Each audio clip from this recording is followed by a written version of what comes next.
Okay, this is lesson 98, domain and range, day 2. So yesterday we talked about when we graph anything, we need to be able to identify the domain and range, meaning domain is how far to the left and to the right your graph goes. Range is how far from the bottom to the top your graph goes. But we use domain and range as constraints or limits, so that if we want to graph a certain graph, but we only want a little piece of it, we would use a domain and range limit for it, or constraint. So here are the steps for today. Graph the function using only domain and range constraints. Okay?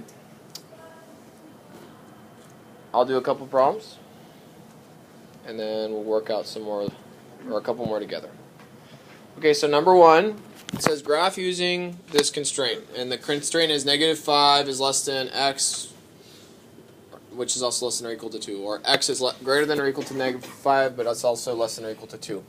So we got number 1 here. This is not a conic. This is an algebra 1 or pre-algebra line. Okay, it's linear, so x is equal to, or x to the first power problem. So we're going to graph this. So we know that the slope is 2 over 1 and that our y-intercept's -2, right? We all should know how to do this really well. Plot our y-intercept -2. Slope is -2 over 1, so we go down 2 over 1, and so forth, and we draw a line, right? As follows, right? And it goes across the whole graph, and it could even, technically it goes across and it keeps going up past the line. Oh, what's going on here? Right? So that's the way the graph is supposed to look, right? But the domain is telling me that I need, or the constraint that I'm using is that the domain needs to only go from -5 to +2. I don't want anything past +2 on my graph, and I don't want anything past -5. Technically, this graph goes on forever, but we don't want it to go on forever. We want it to stop at -5. So I look at -5, and I want to go up, and I want the graph not to pass that. So what I'm going to do is I'm going to erase the part of the graph that is not included, and make sure it only includes that. And I'm going to go up to +2, erase that, and make it stop here. So it's this line is only going from -5 all the way to +2. On the x-axis. That's all we're doing. So we're just we're graphing based upon what the constraints are. Okay, that's number 1. Now to put it in conic form, let's use conic here. Number 2 is x plus 1 squared over 9 minus y plus 2 squared over 4 is equal to 1. We know number 2 is a hyperbola. We know that the center of the hyperbola is -1, -2. And that this is a major x hyperbola. It opens left and right. Therefore, a is 3, b is 2. So I'm going to make my box like I normally do. Draw my asymptotes, right? And I know it opens left and right. Now, we only want it to go from -5 again all the way to +2. So if I'm looking here, at -5, I want it to only graph to -5 here, all the way to +2. So we're going to graph only to -5, which is just right to here, right? We don't, even though the graph should go past -5, it doesn't, because we only want it to go from -5 to +2. The graph has a point where it stops, and then we want to go +2. At +2, there is a point right here that we want to include, so I want to emphasize that. So our graph is really from here all the way to here. So we have a little bit of a sliver with one point here. Okay? That's it. That's all you're doing today. Any questions or anyone confused?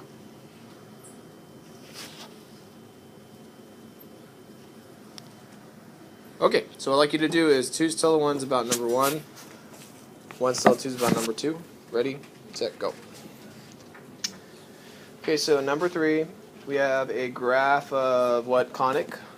What do you recognize it to be? What? No, what kind of conic? That's the vertex, but what's the parabola? And what is our vertex? -1, -6. Good, -1, -6. So let's graph it like we normally would. And on this one, it's saying that we want our range to look like this. This is a different way to write range, by the way. We're saying it's from -2 to 6. This is a range constraint, so I know we're only dealing with the y-axis, okay? So we want the graph to only be included from -2 up to +6. Y'all see that? So anything that's below -2, we don't want. Anything that's above +6, we don't want. We just want what's in the middle here. Does that make sense? So anything that lies in the middle, here we want. So let's start graphing this. This is a major y parabola. So it opens up or down. What's a equal to? -1, so it opens down. So if I go left, right, 1, how far down from the vertex do I go? Where do I go?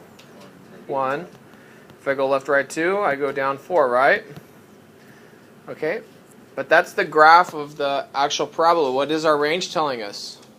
What do we want our range to include from what numbers? -2 to -6. So we want only the graph to be, only parts of the graph that are included from -2 all the way to +6. Is there any part of the graph that's in this area? No. No, so then we erase the graph because it's out of our range.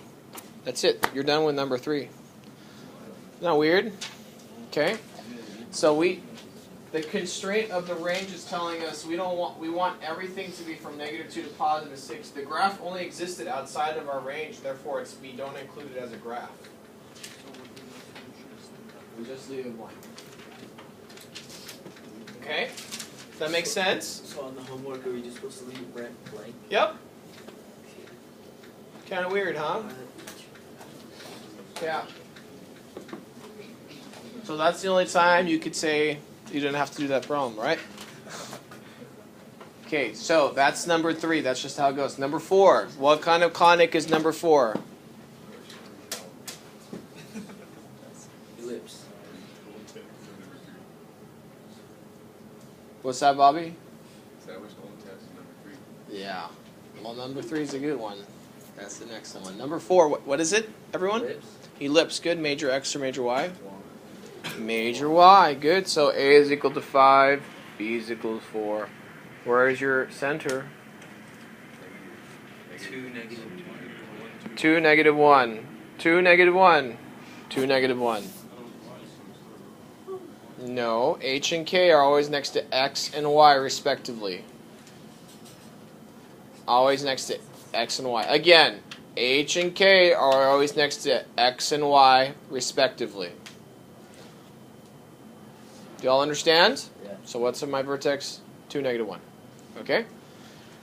So if we know that A is 5, we know it's major Y, so we're going to go up 5, down 5, right 4, left 4. And this is what it's supposed to look like, right? But what is my constraint saying? What do the directions say my range constraint is? To what? -2 up to 6. So any part of this graph that's from -2 to 6 we want to keep. Everything else we don't want. So you see how there's this portion that's underneath -2? Let's just get rid of it. We're going to erase it. Now you could plan ahead and not graph that part, but I'm going to erase it. Okay? And then anything above 6 we want to erase also, but there isn't anything there anyways to begin with, so we're just leave that alone. And so just to make sure that we include these points at the end, let's just draw some dots at the end, because that represents that we want to include those as solutions, okay? Because this point right here is included in part of the whole graph, so we want to make sure it's a filled-in circle right here. Okay? Because it's included. That's it. Real basic domain and range problems.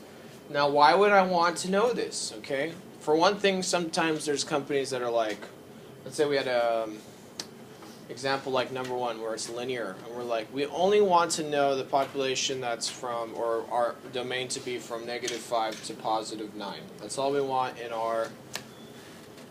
for our results. So because everything else is irrelevant. Okay, all right, or when you're writing a computer program for like planes, right? What information is valuable for the computer to know in regards to the range of the plane? How low can a plane go? How low can a plane go? The ground. What's the ground at usually? 0. Okay, so do I care to program the computer to know that it's at -1,000? No, we don't care for that. Does that make sense? Or what's the maximum height of a jet plane, like a commercial airliner, usually? 34,000 feet. Is it 34? Do you really?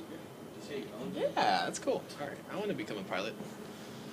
I'm going to live through you. Okay, so 34,000 feet for a commercial airliner, right? So the computer programmer for the big jet plane are they going to care to like tell the plane to go up to 50,000? No, because that's not part of its range. Does that make sense?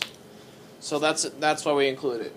Okay, what if I was drawing a picture like this one? I wanted to use the ellipse as a picture, and I was like, I just want this part. What is this? What can this be the beginning of a picture of? Sunrise. Sunrise? Come on. Nice. What else could it be? Sunset? Right? What's that? I just said like an egg. An egg, right? My head. Yeah. Right? So, you're going to be drawing pictures with this using domain and range, okay? So tonight's homework, I got a silly little picture. It's really plain, just to practice. So you can use Desmos on number 9, and I'll show you how to use that. And actually, I'll pull it up on the video here so you can see what I'm talking about. One of the equations for tonight's homework is this one here. I just put it in, right? And this is an equation of what conic again? What's this conic called? Kidding me? Parabola, thank you. Major X, major Y. Are you serious? Are you serious? What is it? Major Y. Major Y, good. Okay.